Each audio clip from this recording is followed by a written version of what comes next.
Querido Deus, Pai Santo que está nos céus, nós te louvamos.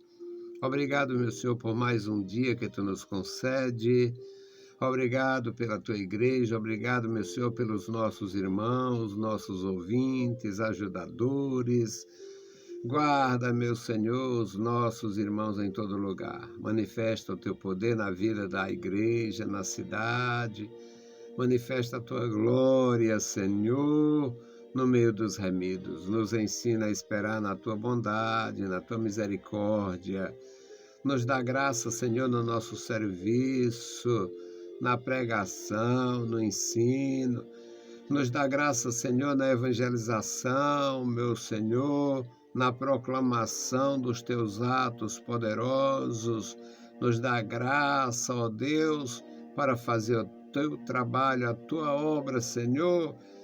Ensina-nos, ó Deus, a andar na tua presença e levar a palavra santa aos corações. Pai bondoso, ouve, Senhor, as nossas petições. No maravilhoso nome de Jesus, nós te pedimos. Amém. Meus queridos irmãos, a paz do Senhor para todos. Voltamos para apresentar o programa Toca o Clarim. Programa da Escola Teológica União e Crescimento. Esta é a edição 1153, ano 22. E o tema de hoje é os fundamentos da nossa fé. A nossa fé tem fundamentos sólidos. É uma ofensa aos tolos. Para os tolos é uma ofensa ser chamados de fundamentalistas. E os tolos e perversos preferem ser chamados de modernos, preferem fazer alguma coisa fundamentada nas heresias, prefere se identificar com quem não tem realmente testemunho, nem história, nem dignidade espiritual, mas tem sucesso. Igreja virou franquia e os perversos estão envolvidos com isto. Esta gente moderna, incluindo nas nossas denominações, muitos estão voltados para resultados, interesses e não a perseverança na palavra, a verdade de Deus. Mas nossa fé é fundamentada na palavra. Somos fundamentalistas sendo verdadeiros. Se é verdadeiro, é fundamentalista, porque tem fundamentos. O nosso texto é Lucas, capítulo 24, versículos 13 a 27. Nós vamos ler e entender por que somos fundamentalistas. Parece um palavrão para alguns tolos. Pois é, no tempo de Cristo, na época dos apóstolos, a igreja de Jesus foi chamada de seita do Nazareno. A seita do Nazareno. Hoje, aquela seita do Nazareno, hoje não quer ser igreja. É comunidade, pagando know-hows para algum esperto aí de alguma nação, por falta de miolos, inteligência. São, na verdade, falta de juízo. Pagar franquia para um nome bonito de um desviado qualquer, para não ser fundamentalista. Lucas 24 e 13. No mesmo dia iam dois deles para uma aldeia que distava de Jerusalém 60 estádios, cujo nome era Emaús. e iam falando entre si de tudo aquilo que havia sucedido. E aconteceu que, indo eles falando entre si e fazendo perguntas um ao outro, o mesmo Jesus se aproximou e ia com eles. Mas os olhos deles estavam como que fechados, para que o não conhecessem. E ele lhes disse: que palavras são essas que, caminhando, trocais entre vós? E por que estáis tristes? E respondendo um deles, cujo nome era Cleopas, disse-lhe: és tu só peregrino em Jerusalém, e não sabes as coisas que nela têm sucedido nestes dias? E ele lhes perguntou: quais? E eles lhe disseram: as que dizem respeito a Jesus Nazareno, que foi homem profeta, poderoso em obras e palavras diante de Deus e de todo o povo. E como os principais dos sacerdotes e os nossos príncipes o entregaram à condenação de morte e o crucificaram. E nós esperávamos que fosse ele o que remisse Israel. Mas agora, sobre tudo isso, é já hoje o terceiro dia desde que essas coisas aconteceram. É verdade que também algumas mulheres de entre nós nos maravilharam, as quais de madrugada foram ao sepulcro e, não achando o corpo, voltaram dizendo que tinham visto uma visão de anjos que dizem que ele vive. E alguns dos que estavam conosco foram ao sepulcro e acharam-se assim como as mulheres haviam dito, porém a ele não viram. E ele lhes disse: ó nécios e tardos de coração para crer tudo que os profetas disseram, porventura não convinha que o Cristo padecesse estas coisas e entrasse na sua glória? E começando por Moisés e por todos os profetas, explicava-lhes o que dele se achava em todas as Escrituras. É maravilhoso. Meus queridos irmãos, a nossa fé tem fundamentos sólidos. A nossa fé tem sólidos fundamentos. Eu sou fundamentalista com profunda convicção. Não seguiria nem meu pai, nem minha mãe, quem quer que seja, sem o fundamento da verdade, sem a autenticação. Então vamos orar e vamos melhorar o nosso conhecimento a respeito do que significa ser fundamentalista. Bendito Deus, Pai querido, Senhor da glória, nós estamos em Tua presença. Obrigado, Senhor, pela leitura em Tua santa palavra. Obrigado pela Tua igreja, obrigado pelos que estão sempre conosco.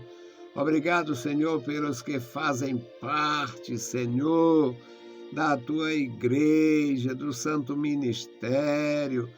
Opera na vida, meu Senhor, dos Teus servos. Dá graça e valor, dá virtude, dá vigor a cada um, meu Senhor. Nos ensina a fazer o Teu trabalho. Nos guarda, nos livra, Senhor. Ó Deus Todo-Poderoso, nos guarda na Tua presença e nos dá a perseverança para continuar, meu Senhor, servindo e bendizendo o teu nome maravilhoso. Em nome de Jesus Cristo, nós te pedimos. Amém. Meus amados irmãos, fundamentalista. A sociedade escuta, cria termos e um termo pode fazer uma guerra. Um termo pode fazer uma revolução para o bem ou para o mal. No pós-guerra, nos anos 50, 60, por aí, no comecinho, uma juventude revoltada com as atitudes do mundo guerrilheiro, do Ocidente guerreiro, das guerras destruidoras, as nações, muitas nações arruinadas, o Japão com 2 cidades destruídas por bomba atômica. Aí criaram a palavra, um negócio para fazer amor e não guerra. Virou esculhambação no mundo inteiro. Foi tocado inicialmente por europeus e americanos e de repente tomou conta de todos os continentes e hoje a sociedade é mais uma pocilga, quase uma pocilga. Prostituição feminina, masculina, uma praga. Faça amor e não guerra. Um termo, um slogan para fazer frente, para reprovar as atitudes dos líderes mundiais da época. Levou a uma degradação moral. A questão de sexualismo, homossexualismo, sensualismo e prostituição sempre houve. Mas trabalhar esse tema, desenvolver a prostituição, dar um impulso nisto, trabalhar isto, foi uma desgraça. O Ocidente está destruído. Bom, o tempo passa, surgiram todo tipo de problema, porque um abismo chama o outro, a prostituição levou à formação de famílias sem cabeça, sem chefe de família, sem liderança, e o mundo se torna um gueto. Os guetos eram favelas das nações. O mundo todo se torna um gueto. Começaram a matar líderes importantes.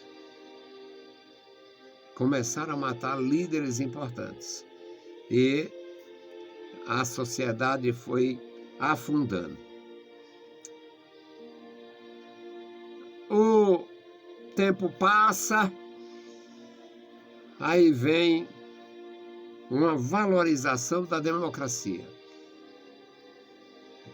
Surge a Guerra Fria, as duas potências, superpotências, os Estados Unidos e a União Soviética. Aí a União Soviética, como era uma união de partidos socialistas, de estados socialistas, conduziram para o ateísmo, sempre voltado para a fraude, a miséria e a falta de liberdade.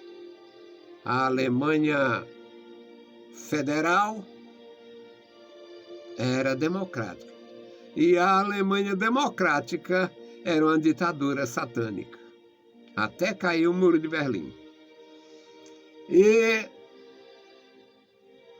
as nações depois começaram a se desintegrar. A União Soviética foi desfeita e os Estados Unidos estão aí à beira da falência, arruinados.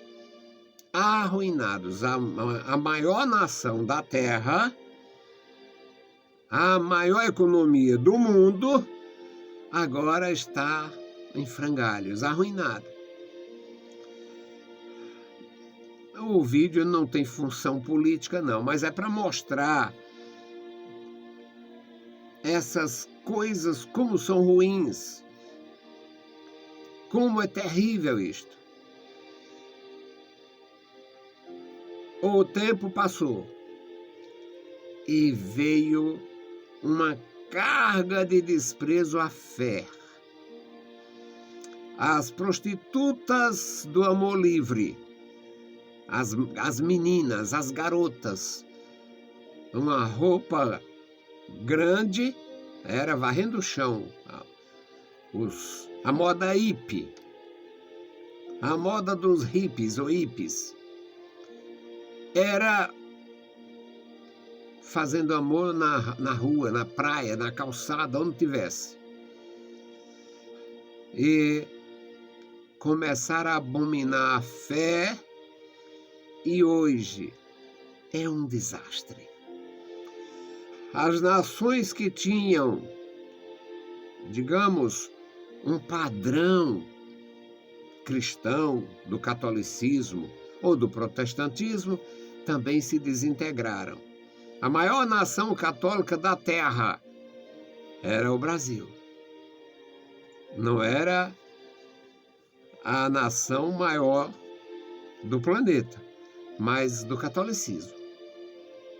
Era a nação mais populosa, que tinha o maior percentual de católicos. A vaca foi para o brejo, e hoje aquele católico não é mais católico, e o crente em Jesus Cristo, eu louvo a Deus porque muitos perseveram, continuam crentes, mas estão sofrendo porque as igrejas foram invadidas por perversos que renegam as Escrituras. Até que enfim cheguei. Perversos que renegam as tradições, renegam as Escrituras, não querem ser chamados de crentes, de cristão, de fundamentalista. A própria igreja não pode ser chamada de igreja. É comunidade aqui, é não sei o quê, associação acolá, é uma desgraça. Mas nós temos raízes. Jesus tinha sido crucificado, sepultado, e era o terceiro dia. Jerusalém estava inquieta. 2 dos discípulos, saindo da agitação de Jerusalém, foram pernoitar em Emaús.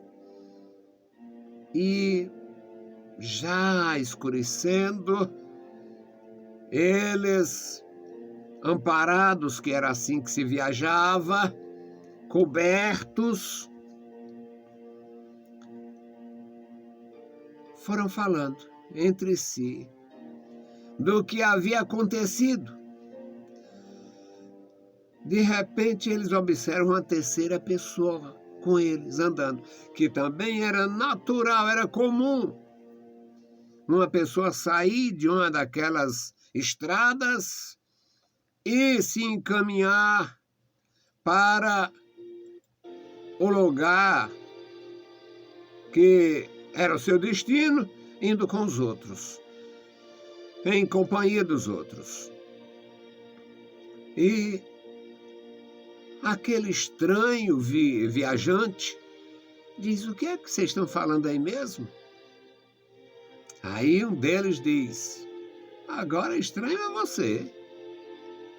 Estranho é você não saber o que está acontecendo. As coisas que aconteceram, o que foi mesmo? O que aconteceu? Jesus se fazendo de desentendido, de mal entendido. Aqui no versículo 15, diz que eles iam falando, fazendo pergunta um ao outro.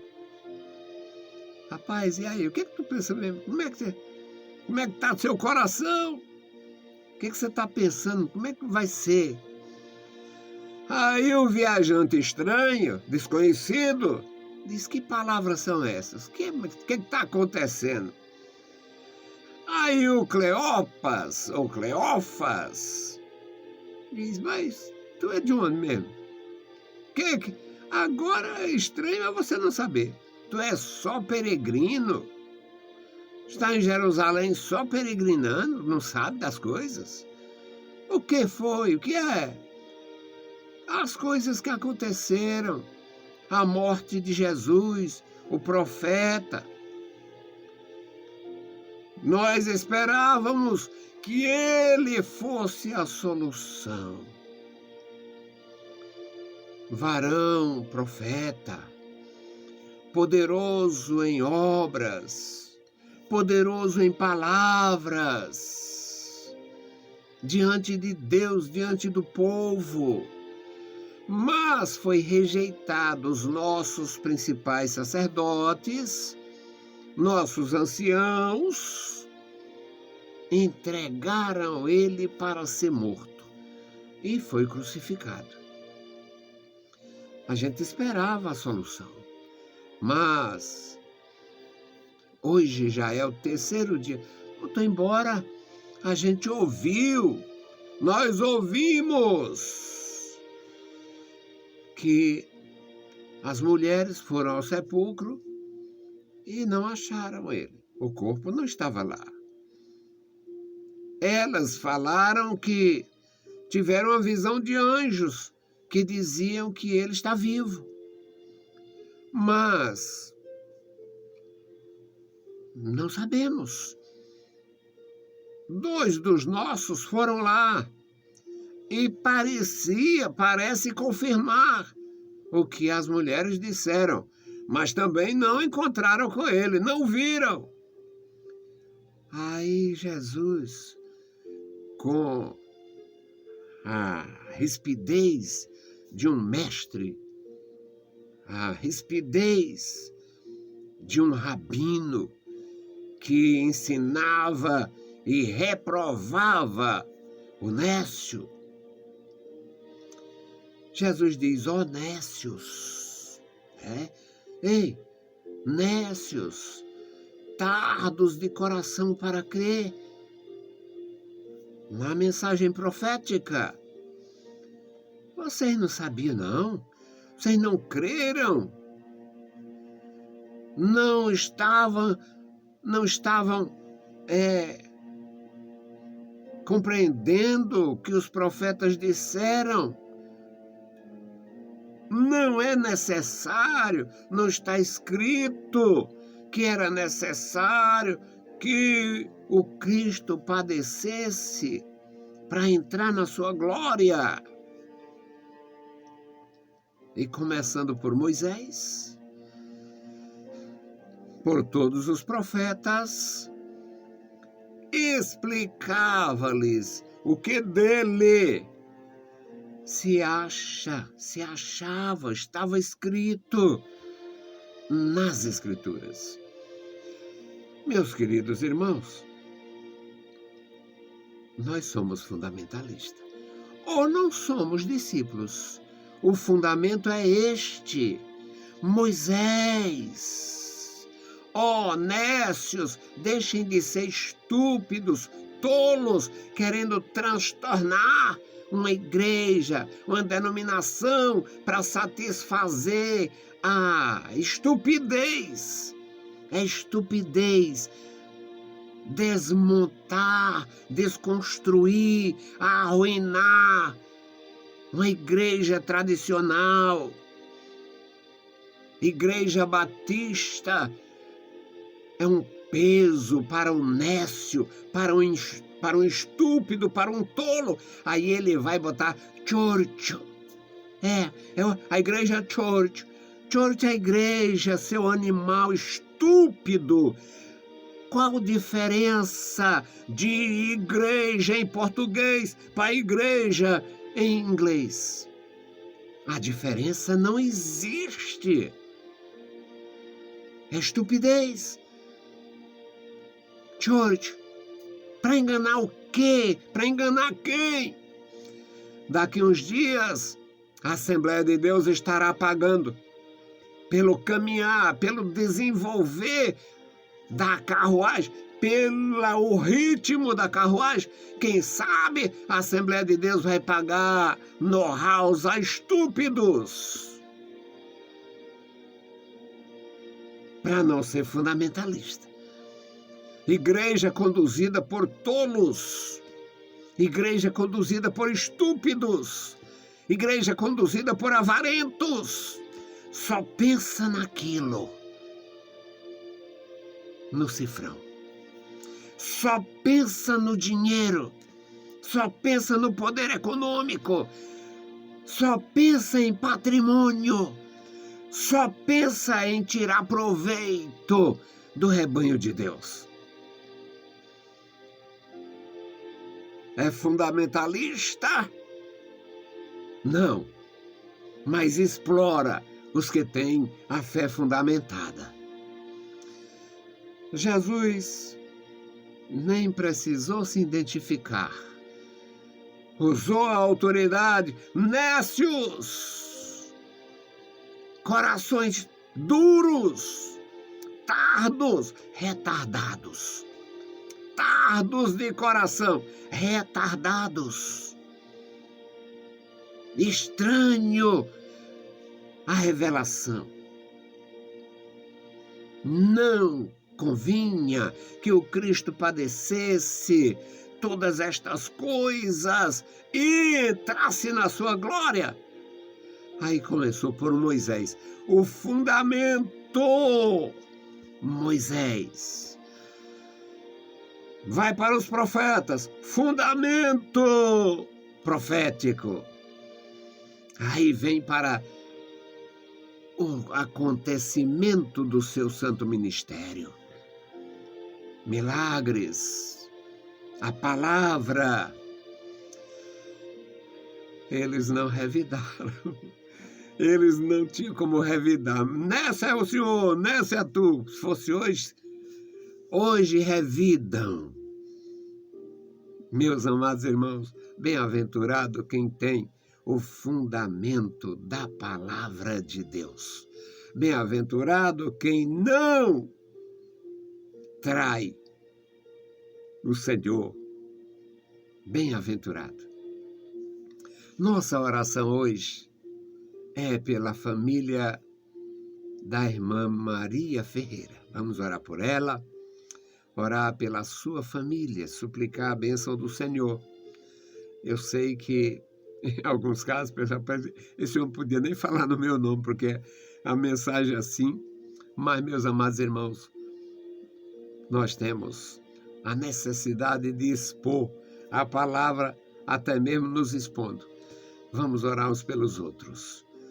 Bendito Senhor, Pai amado que está nos mais altos céus, te louvamos, te agradecemos pela vida, te agradecemos pela tua bondade, pela grandeza, Senhor, da revelação de nosso Senhor Jesus Cristo. Obrigado pela tua igreja na cidade e no campo. Obrigado pelos teus servos, meu Senhor, que têm prazer na tua lei e não tem problemas, ó Deus, de serem identificados como cristãos, com o fundamento dos profetas, o fundamento dos apóstolos. Pai bendito, abençoe e guarda cada vida. Te apresentamos agora, meu Senhor, a irmã Maria Ferreira e a sua família. Toma em tuas santas mãos, guarda, Senhor, a tua serva, guarda, Senhor, os seus familiares. Tu conhece cada um, ó Deus, manifesta o teu grande poder, dando graça, operando, meu Senhor, consolando, confortando, exortando pela tua bondade. Em nome de Jesus Cristo, nós te pedimos. Amém. Saudamos a todos com a paz de nosso Senhor Jesus Cristo. Se o Senhor permitir, a gente volta. Deus os abençoe. Leiam a Bíblia Sagrada e a graça de nosso Salvador repouse sobre vós. Amém.